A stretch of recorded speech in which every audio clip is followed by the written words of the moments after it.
রাজনৈতিক দল জনগণের গুরুত্বপূর্ণ অংশ। কাজেই প্রাথমিকভাবে রাজনৈতিক দলগুলো যেখানে সর্বসম্মত হচ্ছে সেইটা আমাদের জাতীয় সনদ হবে, এইটার উপরে আমাদের পদ্ধতিগতভাবে দাঁড়ানো দরকার। এবি পার্টির যে যাত্রা, সেই যাত্রায় আমাদের আন্তরিক শুভকামনা। বাংলাদেশের একটা গণতান্ত্রিক বিনির্মাণে, সাম্য, মানবিক মর্যাদার, সামাজিক ন্যায় বিচার প্রতিষ্ঠার সংগ্রামে এবি পার্টি তাদের ইতিমধ্যে যে ভূমিকা, সেই ভূমিকাকে আরও প্রসারিত করবে, সেই আশাবাদ, সেই প্রত্যাশা আমাদের দলের পক্ষ থেকে এবি পার্টির কাছে আছে। মূলত শুভেচ্ছা জানানোর জন্যই আজকে আসলে এখানে ডাকা হয়েছে। একটি কথাই শুধু বলি যে আমরা একটা ঐতিহাসিক সময় পার করছি আমাদের দেশে, এবং আমাদের দেশে পুরো রাষ্ট্র ব্যবস্থার, আমাদের অর্থনীতি, আমাদের সমাজ, আমাদের সংস্কৃতি, সংস্কার এবং একটা বলতে পারেন একটা বড় গণতান্ত্রিক রূপান্তরের সংগ্রামে আমরা নিয়োজিত। আমরা সেই কাজটা এগিয়ে নিয়ে যাওয়ার জন্য সকলেই যার যার সাধ্য অনুযায়ী চেষ্টা করছে, বিশেষভাবে যারা ফ্যাসিবাদ বিরোধী সংগ্রামী ছিল। আমাদের সামনে সংস্কার, নির্বাচন এবং এই সংস্কার নির্বাচনের প্রক্রিয়ার মধ্য দিয়ে একটা গণতান্ত্রিক বাংলাদেশ, একটা নতুন রাজনৈতিক বন্দোবস্ত প্রতিষ্ঠার চ্যালেঞ্জ আছে। সেই চ্যালেঞ্জের মধ্যে আমাদের পদ্ধতিগত জায়গাগুলোতে রাজনৈতিক পক্ষগুলো একটা ন্যূনতম ঐক্যমত্যে আসা দরকার। আমাদের মধ্যে অনেক দ্বিমত থাকবে একটা গণতান্ত্রিক সমাজে, সেটাই অত্যন্ত স্বাভাবিক। কিন্তু আমাদের মধ্যে যে জায়গায় ঐক্য আছে, সেই ঐক্যকে সংহত রেখেই যাতে আমরা দ্বিমতের জায়গায় লড়াই করি।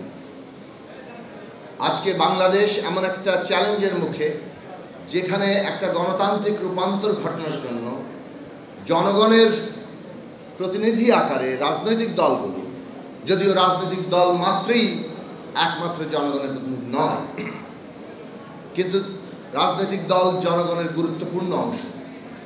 কাজেই প্রাথমিকভাবে রাজনৈতিক দলগুলো যেখানে সর্বসম্মত হচ্ছে সেইটা আমাদের জাতীয় সনদ হবে, এইটার উপরে আমাদের পদ্ধতিগতভাবে দাঁড়ানো দরকার।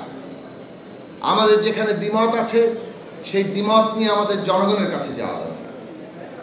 জনগণ ভোট দিয়ে, তার সংগ্রাম দিয়ে সেই মতগুলোকে রাজনীতিতে প্রতিষ্ঠা করবে।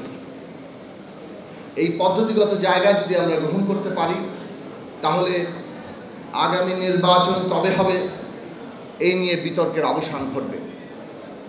এবং আমরা আশা করি অন্তর্বর্তী সরকার সংস্কার এবং নির্বাচনের দ্রুত রোডম্যাপ দিয়ে এই অনাকাঙ্ক্ষিত বিতর্কের অবসান ঘটাবেন। অন্তর্বর্তী সরকার গড়ে উঠেছে এই সকল রাজনৈতিক শ্রেণী পেশা এবং বিশেষভাবে আমাদের আন্দোলনের ভূমিকা রাখা ছাত্র সমাজ, আমাদের শ্রমিক জনগণের সকলের সমর্থনের ভিত্তিতে। কাজে এই সমর্থনের সামষ্টিক জায়গাটা বিবেচনায় রেখেই আমাদেরকে অন্তর্বর্তী সরকারকে পদক্ষেপ নিতে হবে। অন্তর্বর্তী সরকার মৌলিক প্রশ্নে কনসেনসাসের উপরে দাঁড়াবে, সেইটাই আমাদের আকাঙ্ক্ষা।